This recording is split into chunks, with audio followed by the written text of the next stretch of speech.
I made an Eriette of the Charmed Apple deck that focuses on using negative auras to neutralize your opponent's creatures and torment your opponents. I've seen a lot of people building Eriette as a Voltron style commander, but that's missing half the point of Eriette. So I spent days scouring the depths of Scryfall to make a deck that focuses on turning torments into pacifisms.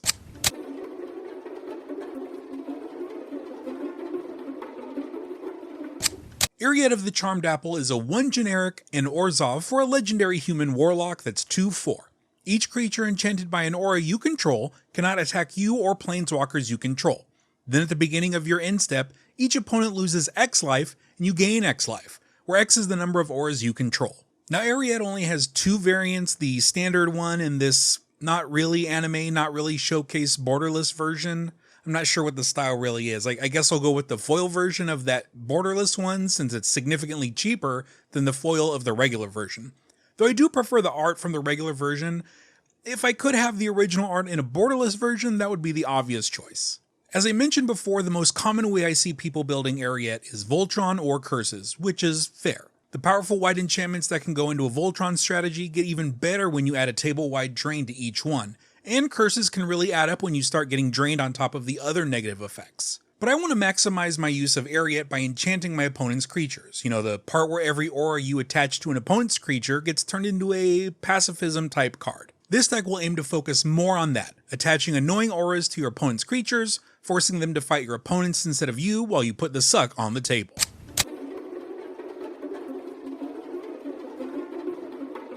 The crux of the deck is the negative auras you play to inconvenience your opponents while Eriette does her magic. We start with 2 solid curses in Torment of Scarabs and Trespasser's Curse. These will punish players for putting more creatures into play and then make them sacrifice those creatures. Artifact Possession and Relic Putrescence will sit on your opponent's artifacts and either poison them or deal them damage. These things love them a Soul Ring. Unnatural Hunger and Festering Wound are auras you want on creatures that opponents will want around for a long time. You'll get more and more value out of these cards the longer their targets stay in play. Stab Wound and Parasitic Impetus will both cause loss of life in addition to the drain they provide through Eriette. Same for Sinister Possession and Insubordination, though with a bit different conditions. Cast into Darkness, Visions of Brutality, and Clawing Torment make their targets unable to block. With Eriette making them unable to attack you, they're just gonna have to attack the other opponents, I guess. Rounding out the torments are 2 personal choices, the first being Paralyze. This works on any creature that has a tapping activation, stuff like Birds of Paradise. Seizures is, well, it's a card I've never ever considered playing in like 2 decades, and I figure this is probably the best spot it's gonna have for a long time, so may as well give it a shot.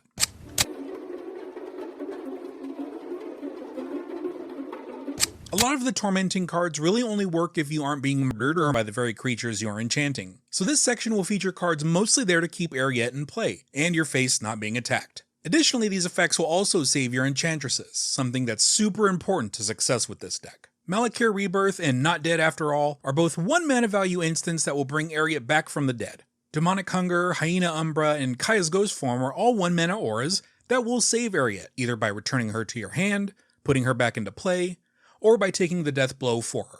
Benevolent Blessing and Chomano's Blessing are flash auras that'll give any creature protection from any color. Shielded by Faith is the last card for this section. Indestructibility that jumps around is really good, plus it was the foil in that Gideon spellbook thing, so I really just need an excuse to finally use that.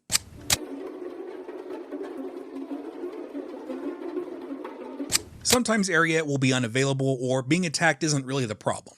In those situations you need a way to shut stuff off. All the cards here will turn off creature abilities. Darksteel Mutation and Reprobation both deal with large creatures but also remove abilities. Reprobation has the added effect of letting everyone know that the target is, in fact, a coward. Detainment Spell and Viper's Kiss are 1 mana solutions to remove abilities. Detainment Spell is particularly nice since it can be passed around to everyone, similar to how your mom functions.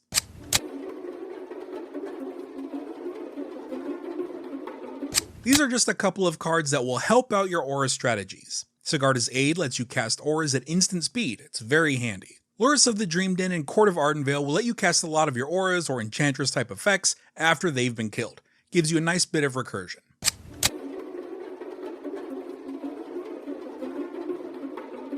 Inline Tutor is going to find you a lot of cards in your deck. You'll have pick of pretty much anything. It's almost like a Vampiric Tutor without the loss of life. Hateful Eidolon is a good pick because your auras won't necessarily kill creatures, but it will incentivize people to not be so precious with the creatures you do enchant. Lord Skitter's Blessing and Underworld Connections will both give you a card a turn and provide additional auras. Now your big hitters here are your Enchantress effects. Core Spirit Dancer, SRAM Senior Edificer, and Mesa Enchantress all give you a card every time you cast an aura.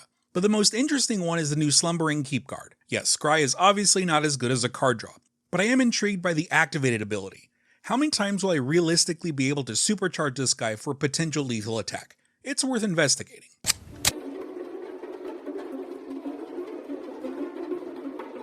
These are a group of cards that will return themselves to play or your hand once their hosts shake off their mortal coil. Spirit Loop and Despondency give you life gain and a minor debuff. Glistening Oil will eventually wear down creatures, while Ghoulish Impetus will turn an opponent's creature into a bloodthirsty zombie, and then when they die, it'll come back again and again and again.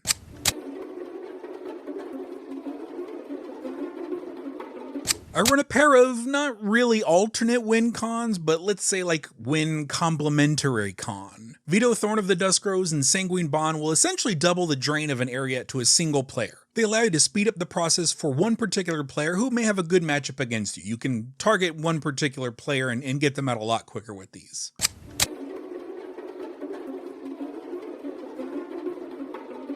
So this deck doesn't run any actual land destruction, it's not that kind of deck.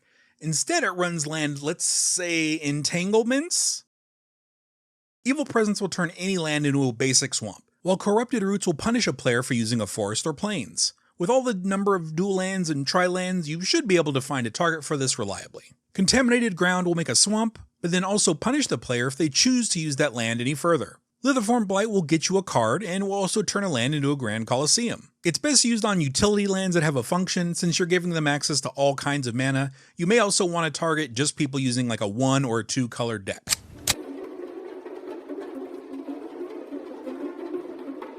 If you happen to play in a meta where people actually destroy your lands and not just cause them emotional damage like our cards do, feel free to throw in Equinox. It has one of the best arts in all of Magic, and can save you from things like Armageddon or even a Yokel Hops. There are a few caveats as to what constitutes a spell that can be countered by this, so if you do want to run this, check out the Gatherer entry on it and check out the current errata and rules for it. Going from one of the best arts in the game to one of the most bruh arts in the game, Pariah is a fine spell to slap on an aggressive opponent's creature and then force them to make a hard decision. Doomwake Giant is the closest thing to a board wipe this deck runs, mostly because if things are going according to plan, you shouldn't really need any board wipes. However, this is a really good option for those times where you do just need to kill every creature. You may need to stockpile some cheap enchantments in your hand prior to casting this, so you have enough fuel to trigger it multiple times when you do cast it. Ossification and Seal of Cleansing will take care of a creature or planeswalker, and an artifact or an enchantment, respectively.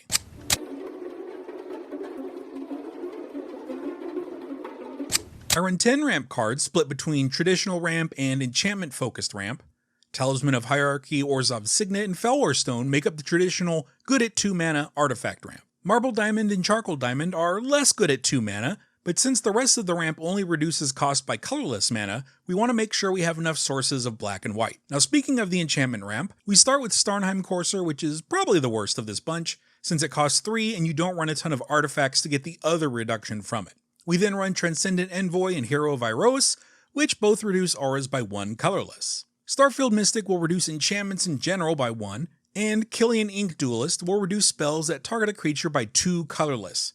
Hey, auras target creatures. What a coincidence.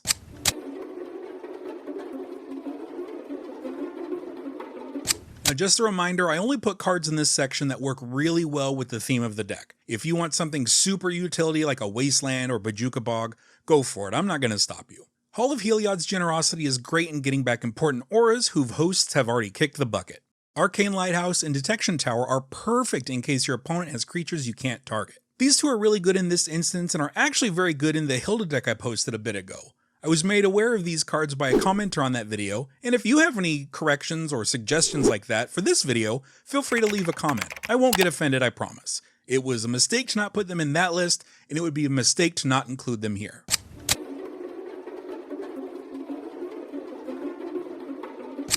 It's a 2-color deck, so I run 9 Orzhov producing lands. Run the best ones you got. I also then run 11 plains and 13 swamps to round out the deck, but you'll want to adjust them according to the mana value costs in your particular build of this deck.